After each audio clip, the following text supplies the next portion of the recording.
BRS independent అంటే ప్రజలు కాంగ్రెస్ పార్టీకి ఇచ్చినటువంటి మార్కులు, రేవంత్ రెడ్డి గారికి ఇచ్చిన మార్కులు, ఈరోజు ప్రజలు ఎక్కడన్నారు రేవంత్ రెడ్డి గారు పోవాలని, కేసీఆర్ రావాలని, ఇది ప్రజలందరూ విస్మయం వ్యక్తం చేస్తున్నారు.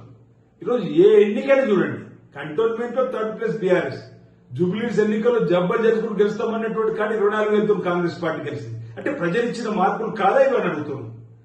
ఈరోజు ప్రజలు కాంగ్రెస్ పార్టీకి ఇచ్చిన మార్పులు కాదా, రేవంత్ రెడ్డి గారు పరిపాలనకు ఇచ్చిన మార్పులు కాదా అంటున్నా. ఈరోజు మరో మాట కూడా, దేవుడు మీ దగ్గరికి మమ్మల్ని పంపించినమాట మీరే అన్నారు. ఆ రోజు 10 సంవత్సరాలుగా రాక్షస పాలన పైన నేను ఒంటరి పోరాటం చేశాను చెప్పండి. అలాంటి నియంతృత్వపు అవినీతి అక్రమాలతో పరిపాలించి గద్దె దిగినటువంటి బీఆర్ఎస్ పార్టీ నేతృత్వం పనిచేయని చెప్పి దేవుడు పంపించగలుగుతాడా, పంపిస్తాడా? అంటే ఈ విధంగా వారు మాట్లాడినటువంటి మాటలు ఈరోజు ప్రజలకు సమాధానం చెప్పాల్సిన అవసరం ఉంది.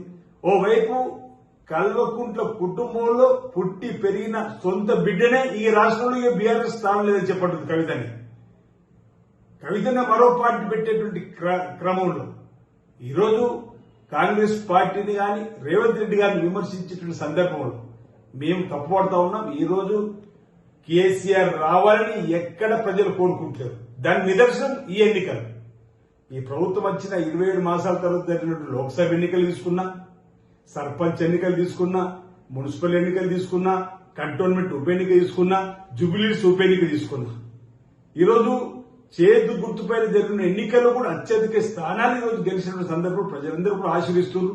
ఓవైపు ప్రజలకు సంబంధించినటువంటి ఆలోచన, ఓవైపు సంక్షేమం, అభివృద్ధిని కూడా ఈరోజు వారి పరిపాలనలో ఈ రాష్ట్రం అప్పుల కుప్ప రాష్ట్రంగా మారి, మీరు కూడా అనేక సందర్భాలు ఉన్నారు.